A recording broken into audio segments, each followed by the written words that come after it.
사도행전 26장 24절에서 26절에 기록된 말씀입니다. 바울이 이같이 변명하매 베스도가 크게 소리내어 이르되 바울아 네가 미쳤도다. 네 많은 학문이 너를 미치게 한다 하니 바울이 이르되 베스도 각하여 내가 미친 것이 아니요 참되고 온전한 말을 하나이다. 왕께서는 이 일을 아시기로 내가 왕께 담대히 말하노니 이 일에 하나라도 아시지 못함이 없는 줄 믿나이다. 이 일은 한쪽 구석에서 행한 것이 아니니이다. 바울이 예루살렘에서 유대인들에게 체포되었죠. 그때 바울은 가이사에게, 로마의 황제 시저에게 상소합니다. 그런 이유로 총독이 머무는 가이사랴에 구금당하게 되는데, 그때 로마에서 파견한 총독 베스도가 새롭게 부임합니다.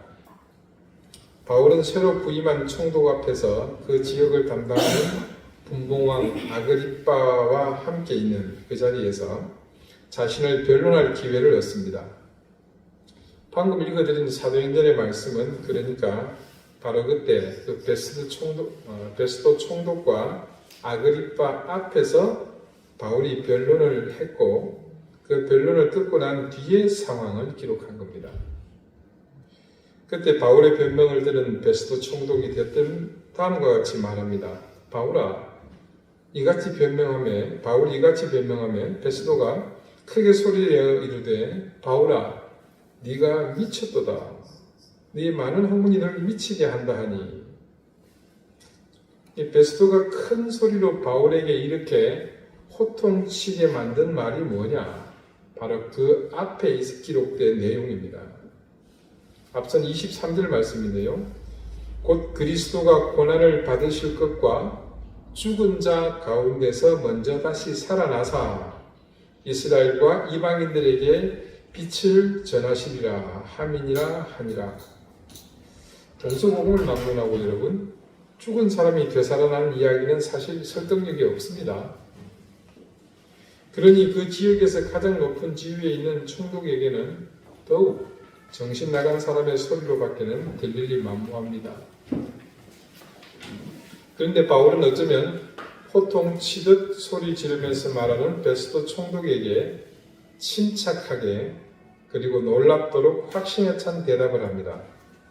바울이 이르되 베스도 각하여 내가 미친 것이 아니오 참되고 온전한 말을 하나이다. 바울은 그러니까 조금 전 말한 그 부활에 관한 자신의 신앙이 온전하다고 합니다. 여기 25절 우리말 온전하다로 번역된 헬라어 소프로스네는요, 정신이 온전한 자제력이 있는 이라는 뜻입니다.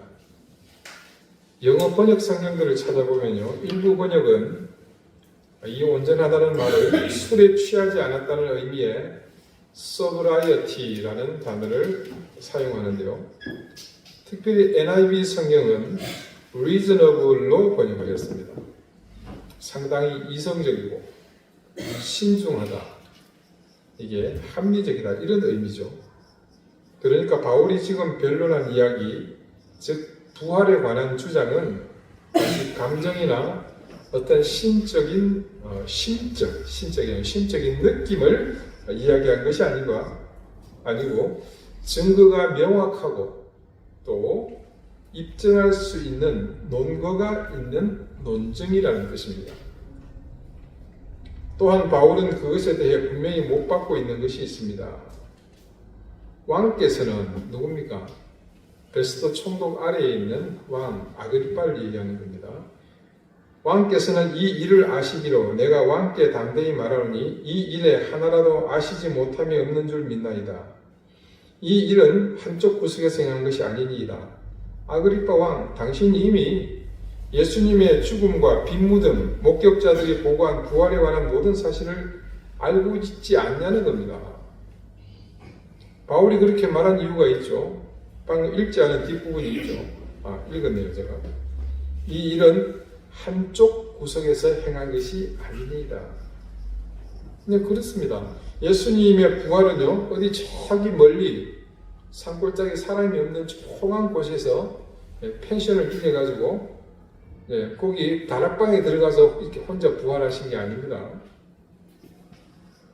이것은 그 당시 모두가 아는 공공연한 지식이었고, 따라서 바울의 그런 주장은 미친 소리가 아니라 소프로스네 모든 것이 입증 가능한 논리적이고 매우 이성적인 그런 주장이었습니다.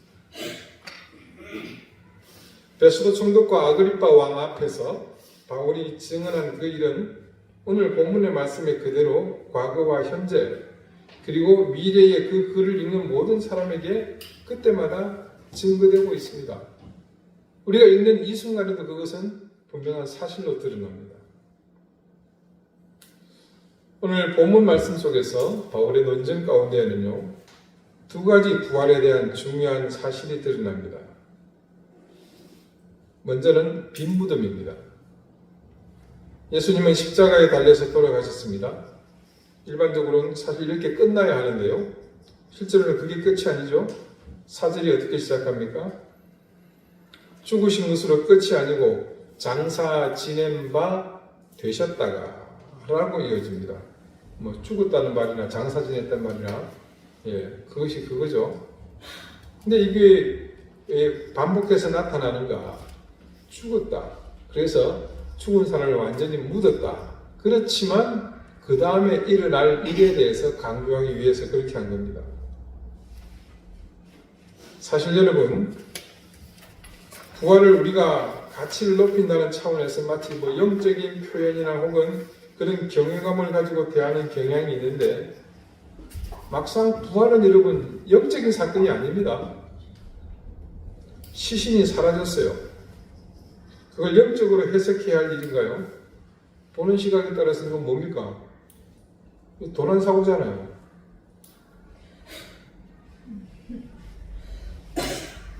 시신이 사라지니까 무덤은 어떻게 됩니까? 빈 무덤이 되는 겁니다. 이게 신앙적이고 굉장히 형이상학적인 어떤 신학을 가지고 얘기해야 될 것이 아니고, 가보니까 무덤이 비어 있는 거예요. 예수님의 부활을 인정하지 않는 사람들까지 포함해서 대다수 학자가 빈 무덤은 사실로 다 받아들입니다. 그리고 유대인 사회에서도 그래요. 그 당시에 시신을 그냥 썩도록 밖에 내놓지 않고 장사 지내는 것은 그들에게 도저히 용납될 수 없는 일이었습니다. 자, 초대 그리스도인들은 예수님이 죽은 자 가운데서 부활하셨음을 믿었고 선포했습니다.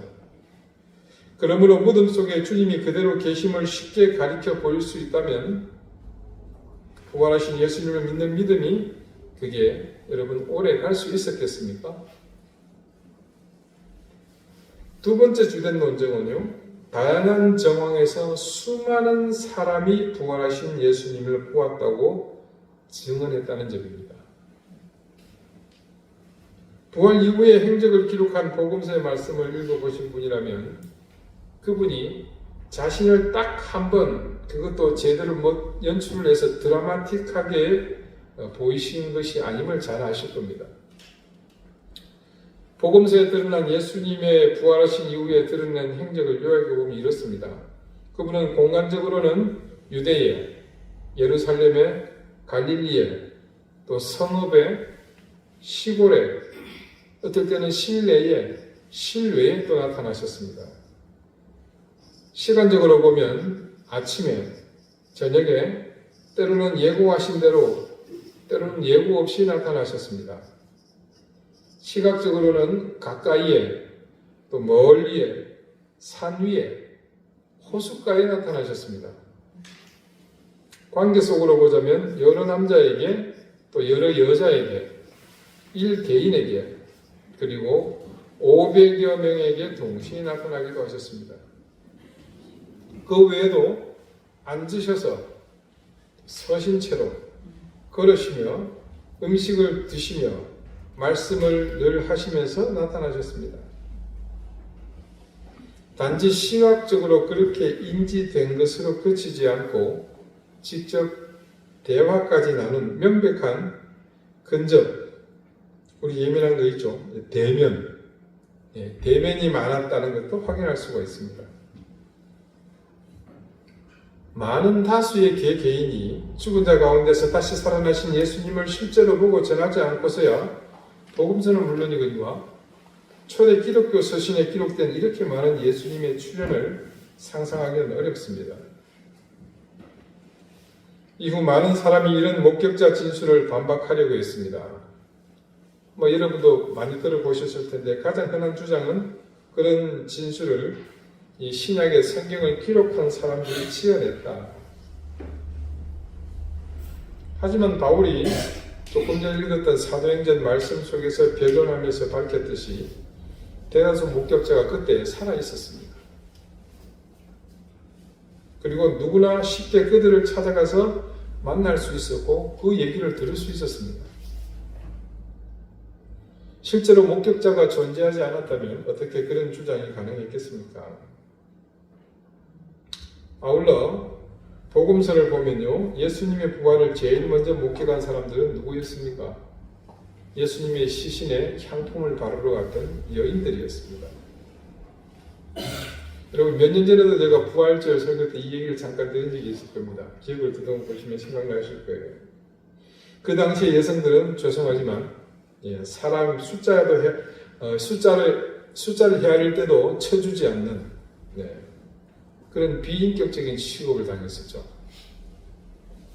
이게 여인들이 이야기했다 그러면 그거는 그냥 제껴놓고 그거는 쓸데없는 소리 하지 말고 이렇게 되는 겁니다.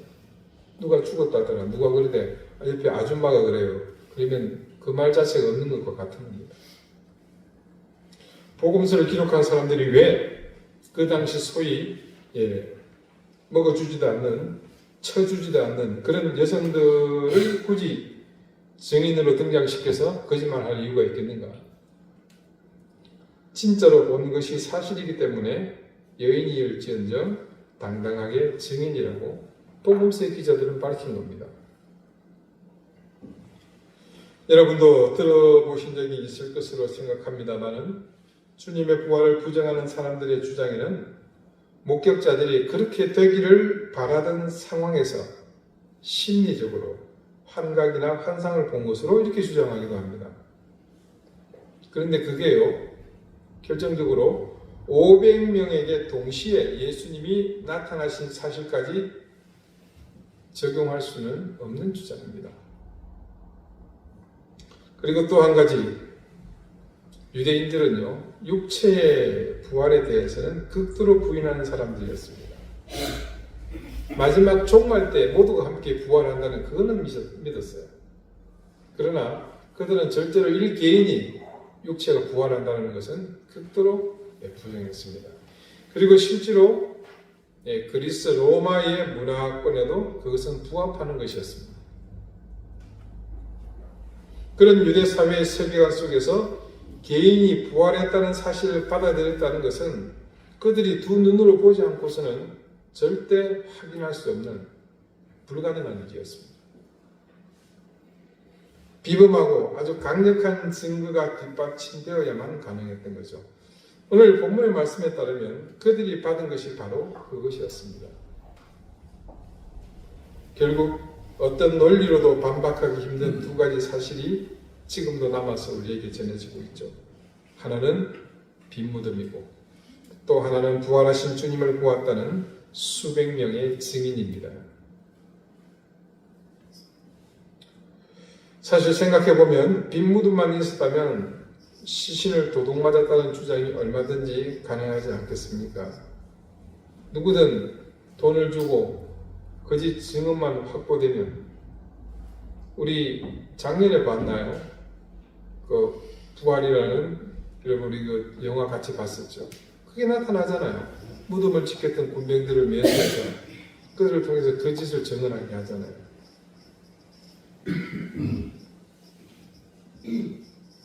그래서 그런 증언만 확보된다면 부활했다는 이 사실을 몽상으로 치부할 수 있습니다. 그러나 조금 전 말씀드린 이 두 가지가 함께 있다가 보니까 필시 그곳에 뭔가 그런 비범한 일이 벌어졌구나라는 합리적인 추론을 가능하게 하는 증거가 된 것입니다. 근데 여러분, 만약에 부활을 배제하고 생각해 봅시다. 그러면 기독교 신앙은요, 굉장히 심각한 난관에 봉착하게 됩니다. 그 난관은 다른 것이 아니라 또 다른 대안을 찾아야 하는 겁니다. 이 두 가지 사실과 더불어 이어서 일어난 교회의 탄생이 어떻게 가능했는지 그것을 입증할 대안을 찾아야 되는 거예요. 한 신학자의 이야기가 그런 면에서 정말 공감이 갑니다.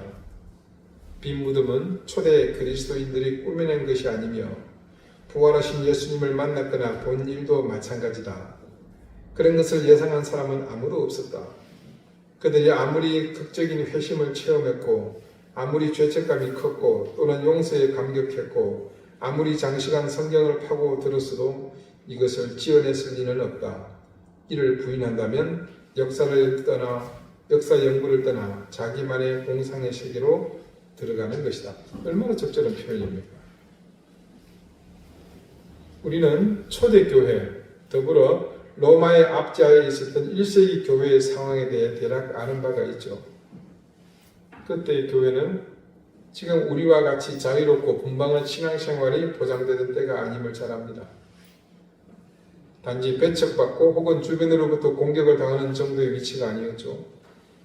국가를 지배하고 있는 세력은 교회를 주적으로 생각했고 정책적으로 박해를 가했습니다. 그 박해의 정도는 가장 최고의 수준, 생명을 내어놓아야 할 정도로까지 치닫게 됩니다. 그런데 그 시기에 교회가 쇠락하고 소멸해야 하는 상황인데도 그 믿음의 선배들은 피를 흘리면서까지 신앙을 버리지 않았습니다. 사자밥이 되고 십자가에 매달리고 칼에, 돌에, 불에 그렇게 생명을 내어주면서까지 신앙의 절개를 지키며 그분을 메시아로 믿었다는 것을 그분의 부활이 없이 과연 설명할 수 있겠습니까? 바로 이 시점에, 그러니까 부활을 확인하고 믿었던 신앙과 그리고 교회의 태동과 그 박해 속에서 흔들리지 않았던 그 가운데는 분명한 접점이 있습니다. 그것을 오늘 본문의 말씀 속에서 찾을 수 있습니다. 바울은 3절에서 시작하여 8절에 이르기까지 부활이 사실일 수밖에 없는 정확한 논지를 펼친 다음에요. 그 다음에 9절부터는 그 일이 자신에게 어떤 영향을 미쳤는지 자기에게 일어난 일을 그 간증을 덧붙이고 있는 것을 볼 수 있죠. 오늘 본문 9절과 10절 말씀입니다. 나는 사도 중에 가장 작은 자라. 나는 하나님의 교회를 박해하였으므로 사도라 칭함받기를 감당하지 못할 자니라. 그러나 내가 나된 것은 하나님의 은혜로 된 것이니 내게 주신 그의 은혜가 헛되지 아니하여 내가 모든 사도보다 더 많이 수고하였으나 내가 한 것이 아니요 오직 나와 함께 하신 하나님의 은혜로라. 바울이 이렇게 기록한 목적이 있습니다.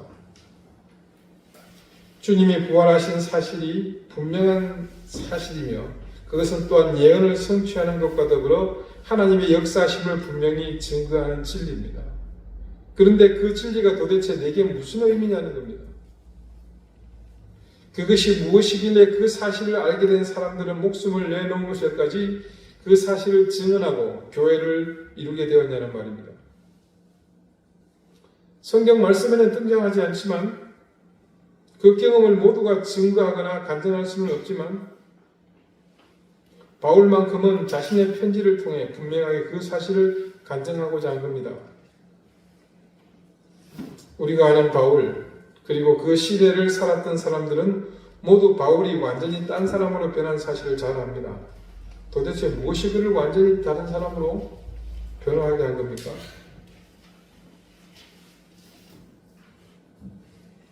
그 대답이 말씀에 그대로 담겨 있습니다. 10절 말씀 무엇일까요? 바울은 자신을 변화하게 만든 그것. 이 말씀에는 강조하기 위해 세 번이나 그것을 반복해서 기록했었습니다. 뭡니까? 그것은 은혜죠. 이전에 사울이었을 때만 해도 그는 자신에게 자비와 용서 따위는 전혀 필요하지 않다고 자부했습니다. 진리와 율법에 관한 진리죠. 하나님을 향한 열정이라면 누구보다도 뜨겁다고 자부했습니다. 그런데 삶 앞에 낮아져 자신의 결함과 부족함을 보고 하나님의 용서가 필요함을 깨닫고 나자 그동안 배척했던 여러 주장과 진리 앞에 그의 마음이 열렸습니다. 이 시대의 대부분 사람들도 그리스도인이 되기 전에는 자신이 진지하게 진리를 추구하는 사람인 줄로 압니다. 그리고 내가 나름 꽤 착한 사람이라고 스스로 생각합니다. 그러나 대다수 그리스도인이 바울처럼 자신의 삶을 돌아보며 깨닫듯이 우리는 결코 진리를 사실상 진지하게 추구한 적이 없습니다. 그냥 이전과 다름없이 삶을 자신이 주관하고 싶어서 자기 욕망에 맞는, 자기 구미에 맞는 진리와 신을 원했을 뿐입니다. 그런데도 어떤 일이 일어났습니까? 하나님은 우리를 찾아오셔서 만나주셨고 우리의 눈이 멀어서 타당한 이유도 없이 그분을 불신하고 있음을 은혜로 깨우쳐 주셨습니다. 바울에게 벌어진 일도 바로 그것입니다. 바울은 하나님이 어떤 분이시고 예수가 누군지 자신이 안다고 생각했지만 전부 잘못 알았습니다. 여러분 혹시 리틀 빅 히어로라는 영화를 보신 적이 있습니까? 1990년대에 개봉했던 영화인데 그 더스틴 호프만 키 작은 배우 있잖아요. 예, 리틀 빅 작지만 큰 영웅 뭐 이렇게 내용이 되나요? 제목이 좀 어울리는 그런 내용인데 예, 추락해서 불타는 비행기에서 주인공이 자기 목숨을 걸고는 무려 55명을 구조합니다. 이 주인공 더스틴 호프만이라는 배우는요, 제가 아는 헐리우드 배우 중에서 가장 키가 작은 사람입니다. 얼굴이 잘생기지 못했죠. 볼품 없어요. 주인공이 그런 사람입니다. 그래서 아무도 그런 외모를 가진 주인공이 그 위대한 일을 했다고 믿지 않습니다. 대신 사람들은 그 현장에 있던 사람 가운데 사진빨도 좋고 매력적으로 생긴 그 사람을 골라서 그가 모두를 구조했다고 철석같이 믿습니다. 실제로 주인공이 그렇게 했는데도 주변 사람들은 하나같이 그가 그렇게 했을 리 없다고 말합니다. 그들은 그를 안다고 생각했지만 사실은 몰랐습니다. 겉모습에 눈이 멀어서 진짜 영웅을 통달하지 못합니다. 바울도 우리 모두와 똑같이 영적으로 눈이 멀어서 구원의 본질을 보지 못했습니다. 나는 스스로 구원할 수 있으며 나의 열심과 의로 하나님의 복을 얻어낼 수 있다고 생각했습니다. 물론 이해는 됩니다. 한번 생각해 봅시다. 못 배웠습니다. 일층은 거처도 없이 떠돌죠. 요즘으로 치면 뭡니까? 노숙자잖아요. 그리고 저주를 받아서 십자가에 달려 죽기까지 했습니다. 누구 얘기입니까?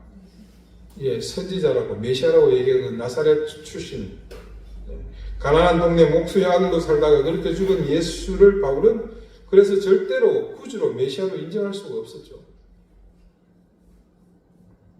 바울은 그랬던 겁니다. 자기가 통제할 수 있는 신을 원했고 예수님이 거짓 스승이기를 바랐습니다. 그런 식으로 자신이 자기 인생의 주인이 된 겁니다.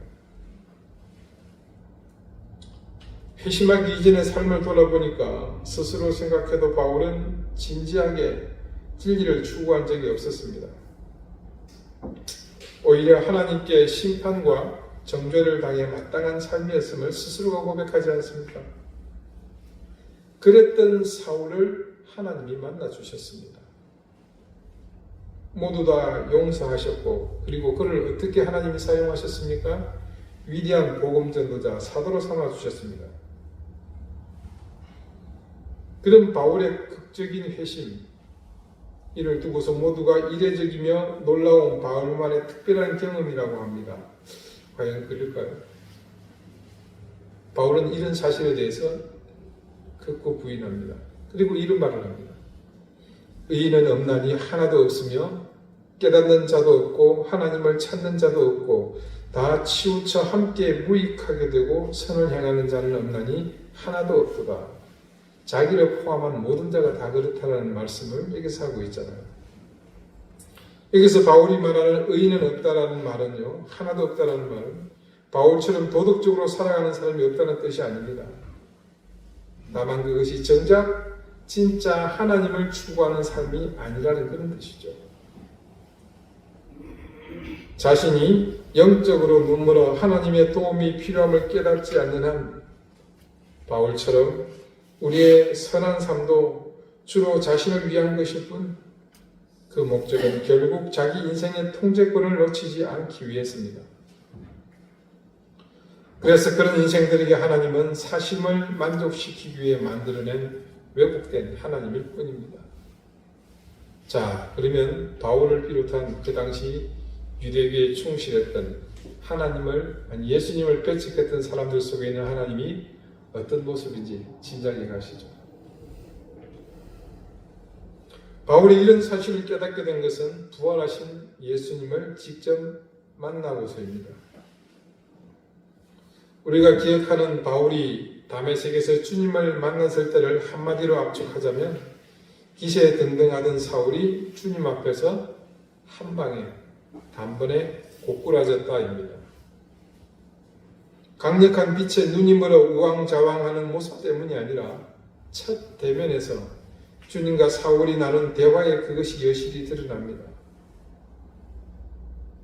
바울은요, 이때 예수님을 대면하여 섰을 때, 그분의 말을 들었을 때 이성적으로나 개인적으로 그리고 그의 모든 신념과 종교적 견해에서 거대한 벽에 부딪히게 됩니다. 바울은 절대적인 힘의 원천, 그건 누가 뭐래도 부인할 수 없는 여호와 하나님이 분명합니다. 그 앞에서 역사의 중간에, 그러니까 아직 종말이 이르지 않은 이 시점에 부활은 절대 일어날 수 없으며, 그리고 더군다나 자신이 나사렛 그 촌 동네 출신, 내가 알고 있는 형편없는 인간, 그 예수가 절대로 메시아일 수 없다는 자신의 합리적 의심을 이제는 극복해야 했습니다. 그래서 더 심각한 문제는요, 자신의 의로는 부족하고 자신이 영적으로 죽어 있어 하나님 아들의 죽음과 부활이 아니고는 구원받을 수 없음을 깨달아야 했습니다. 더 정확히 말하면 그것을 내가 부인하고 저주하고 그것 때문에 사람을 잡아다가 가두고 때리고 죽이기까지 했는데 그걸 내가 이제 받아들여야 하는, 스스로 최고인 줄 알았던 바울은 결국 자신이 가장 작은 자임을 깨닫게 된 거죠. 그러고 나서야 큰 인물이 될 수 있었던 겁니다. 그래서 오늘 바울은 이렇게 말하지 않습니까? 맨 나중에 만삭되지 못하여 난 자 같은 내게도 보이셨느니라. 나는 사도 중에 가장 작은 자라. 나는 하나님의 교회를 박해하였으므로 사도라 칭함받기를 감당하지 못할 자이니라. 바울은요, 자신은 이렇게 자신의 수치를 당당하게 고백하고 있지 않습니까? 어떻게 그럴 수가 있었겠습니까? 이유는 그가 부활하신 주님을 만났고 이후로는 그분께 자신의 모든 소망을 두었기 때문입니다. 바울이 이전에는 사도 중에 가장 작은 자였으나 이제는 가장 성공한 사람이라고 말하지 않습니다. 근데 반대로 그는 또 독특한 얘기를 해요. 자신이 쓸모없는 죄인이라서 당연히 여태 성취한 일이 별로 없다고 말하지도 않습니다. 대신 그는 자신이 여전히 사도 중에 가장 작은 자이며 또한 죄인 중에 괴수라고 하면서도 동시에 가장 많은 열매를 맺었다고 말합니다. 이게 잘 나가다가 옆으로 채는 것 같은 느낌이 약간 좀 들죠. 자만으로 빠졌나? 라고 생각할 수도 있습니다만은 그러나 그의 말은 자신의 자만에서 나온 것이 아니고 그것은 바울에게서 나타난 당연한 결과였습니다. 바울은 여전히 자신이 버림받아 마땅한 허물 많은 극악무도한 죄인이었지만 동시에 그에게는 하나님의 은혜로 사랑을 받으며 풍성한 열매가 나타나는 것 또한 사실이었습니다. 이게 어떻게 가능할까? 죄인 중에 괴수라고 고백한 바울이 지금 어디서 얘기하고 있죠? 네, 로마의 총독 그리고 아그리파 왕 앞입니다. 거기서 죽을 수도 있지만 그것을 두려워하지 않고 직언을 하며 나중에는 역사를 바꾸어 놓을 만한 이 복음전도의 사명을 어떻게 감당할 수 있었겠는가? 정말 믿음이 있는 사람들이 스스로 깨달아서 내가 죄인 중에 괴수구나. 나는 정말 이제는 더 이상 가망이 없구나. 그래서 스스로 포기하고 주지 않습니다.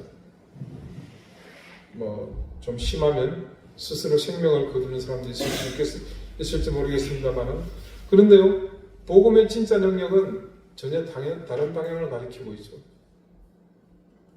네가 죄인의 괴수라는 사실을 나도 안다. 그래서 내가 널 보고 그 죄에 대해서 대가를 치르라고, 죄값을 치르라고 단 한 번이라도 요구한 적이 있느냐? 아마 하나님은 그런 생각을 하는 사람에게 이렇게 말씀하실 겁니다. 그러면서 그분은 스스로 죄인도 그냥 죄인이 아니라 역대급 죄인으로 괴수급인 우리를 그리스도의 사랑 안에서 온전히 받아주실 겁니다. 우리가 이 사실을 믿을 때 우리는 자신의 죄와 연약함 그리고 한계를 인정하는 것과 동시에 그럼에도 불구하고 나를 용서하시고 당신의 도구로 사용하실 것을 알게 됩니다.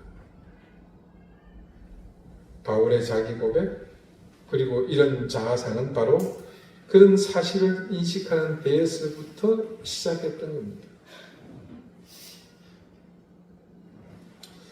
이제껏 우리는 주님의 부활을 노래하며 찬양하며 그 놀라운 사실에 감사하는 것을 이 시기가 되면 반복적으로 해왔습니다.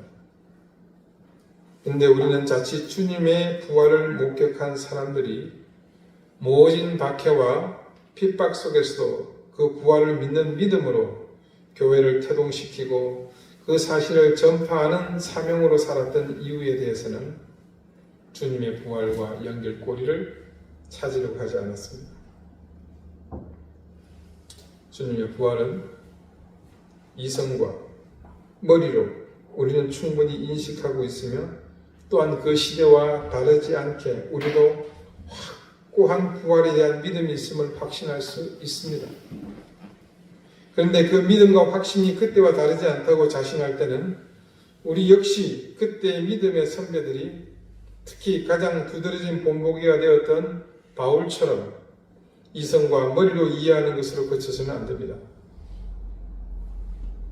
바울이 그 사실을 인식하고 믿음으로 그리고 한계에 부딪히고 자신의 과거가 송두리째 산산이 조각나서 전부 배설물로 여길 만큼 값어치가 없어졌으나 그런 바울을 하나님이 받아주시고 그런 인류 최대의 복음 전도자로 삼아 주시도록 자신을 내어드리는 그 모습을 기억하며 우리도 부활을 믿는 그 믿음에 따른 반응이 있어야 합니다. 디모데 켈러 목사님은 이 부분에 대해 다음과 같이 말합니다. 예수님은 정말 부활하셨을까? 그렇다.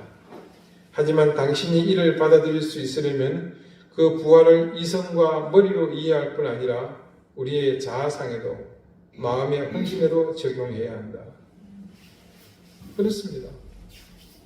우리에게 부활 때문에 아무런 일도 일어나지 않는다면 그리고 대다수 그리스도인이 우리처럼 모두가 함께 단 몇십 년만 그렇게 산다면 아마 부활은 오래가지 못해 전설이나 신화가 되고 말 것입니다.